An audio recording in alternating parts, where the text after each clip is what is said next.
Assalamualaikum warahmatullahi wabarakatuh. Bismillahirrahmanirrahim. Alhamdulillahilladzi ja'alas sholata mutahhiran liqulubil mu'minin. Wassalatu wassalamu ala sayyidina Muhammadin wa ala alihi washabihi ajmain. Kepada semuanya makhluk di jagat alam raya yang dirahmati Allah Subhanahu wa taala. Kali ini saya akan bacakan kata mutiara hikam yang ke-129. As-sholatu mutahhirun lil qulubi. Salat itu berfungsi untuk menyucikan hati. Wastiftahun libabil uyubi, dan bisa membuka pintu ghaib. Salat, kenapa di sini kok dikatakan bisa membersihkan hati dari dosa-dosa, cacat-cacat dan kesalahan? Terus karena dalam sholat itu sebetulnya kita tunduk, patuh, mengosongkan diri dari segala problem dunia, mengenolkan diri. Jadi fokus untuk munajat kehadirat Allah Subhanahu wa taala. Kita tunduk, jadi merasa hina, merasa membutuhkan Allah, merasa terpaksa, nol, gampangnya nol. Jadi sholat itu tujuannya ke arah nol itu. Faidah khoda al-qalbu lihabatil jalal tohara min sya'il ilal. Karena itu kalau sudah hati ini bisa khudu pada takut pada Tuhan, menyerahkan diri, menolkan diri, maka akan bisa menyucikan dari segala penyakit. Karena mencari ilmu dan kemuliaan itulah asal dari penyakit. Li'anna tolabal ulumi warifati wa aslul ilali wa an siriha, dan unsur-unsur yang menyebabkan penyakit. Wa min sya'ni nafsi wa tabi'atiha tolabul ulwi wastikbari wa tazul wastikor. Karena nafsu itu kebanyakan wataknya suka yang tinggi-tinggi, pengen kedudukan, pengen dihormati, pengen dihargai, sombong, dan seterusnya, merasa punya harga diri. Li'anna ja'at min alamil izzi fala tardo illa bil izz. Dia karena itu nafsu itu datang dari hal-hal seperti itu, jadi senang hal-hal yang mulia dan seterusnya.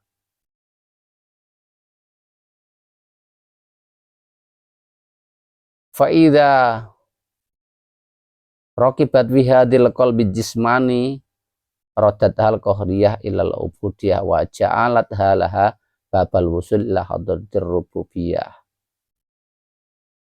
Tatkala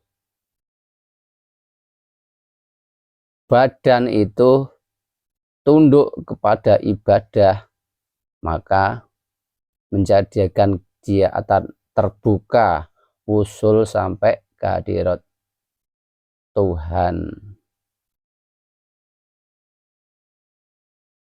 Fala yatma'ulaha min firruju' ila asliha illa binggisariha wa dulliha. Maka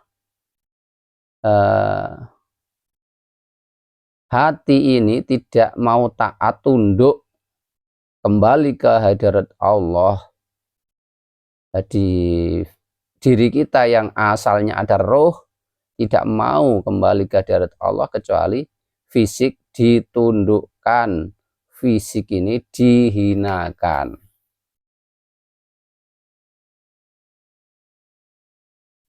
Lalu pertanyaannya, bagaimana sudah sholat tapi tidak bisa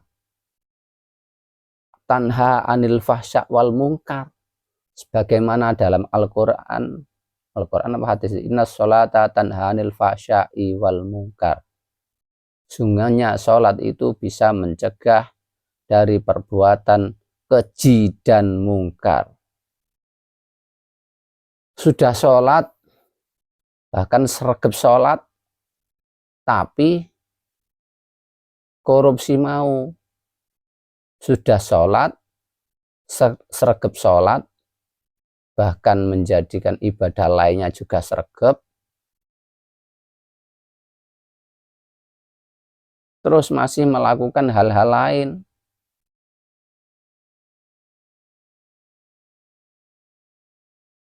Ngembat santri-santrinya, terus kayak gitu bagaimana?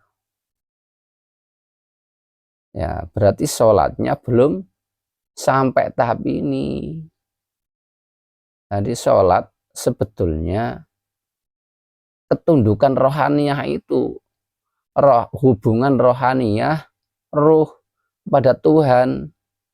Karena itu ada pernyataan lain, as-sholatu mi'rajul mu'minin, sholat itu mi'rajnya, naik dimensinya orang mukmin dari dimensi jasmani ke dimensi rohani.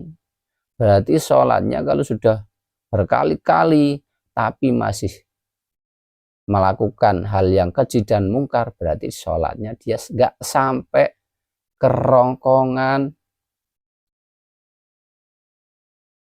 Karena itu di dalam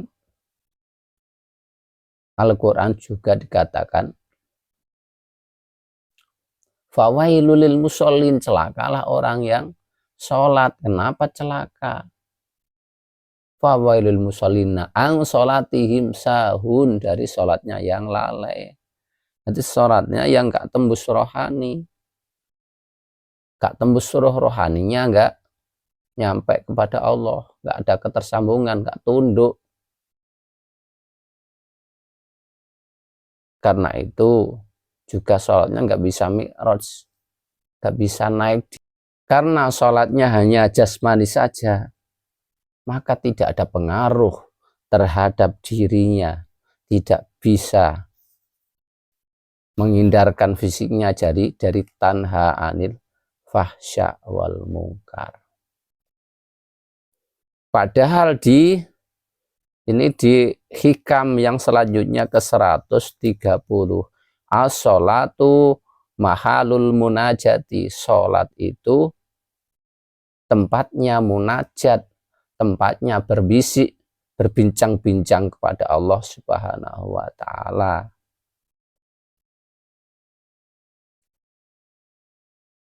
Jadi alat kita berkomunikasi dengan Allah Subhanahu wa ta'ala itu sholat.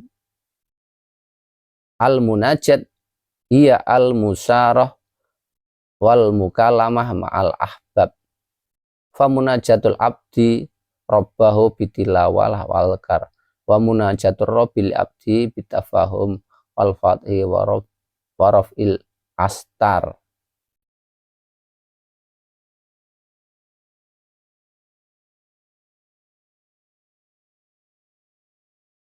Kalau di sini dikatakan munajat hamba kepada Tuhannya itu dengan zikir, bacaan Quran. Sedang munajatnya Tuhan kepada hambanya dengan memberi pemahaman, memberi pembuka terhadap hati, membuka hijab terhadap hati. Karena itu sholat itu sebetulnya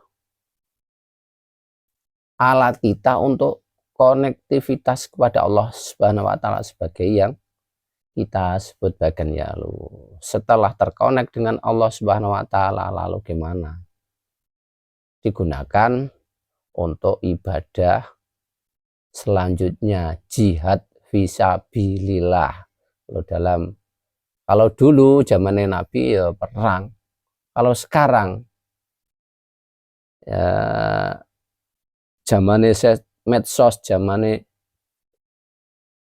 teknologi ya perang propaganda, perang teknologi. Kalau zaman sekarang yang bisa menyebar ke seluruh dunia ya lewat medsos itu. Jadi perang yang lebih cepat ya perang medsos itu. Karena sekarang era medsos, era teknologi, jika ada dajjal yang dikatakan dia 1 detik saja bisa melangkah dari penjuru timur ke barat. Jadi yang lebih cepat ya pakai medsos itu, yang mempengaruhi manusia untuk menyeru supaya tunduk pada dajjal lewat itu media HP itu. Nah terus di akhir zaman katanya ada Al-Mahdi, Imam Mahdi, imam yang memberi petunjuk. Karena yang dajjal perangnya lewat teknologi, berarti Imam Mahdi pemberi petunjuk bisa jadi dialah orang konten kreator. Tapi konten kreator yang memberi petunjuk gimana jalan dan caranya menuju Tuhan. Tapi itu pakai teknologi metafisika ultra, bukan cuma konten kreator biasa. Di belakangnya ada teknologinya, teknologi metafisika ultra yang menyambungkan ke arah qadin, ke arah Allah Subhanahu wa Ta'ala.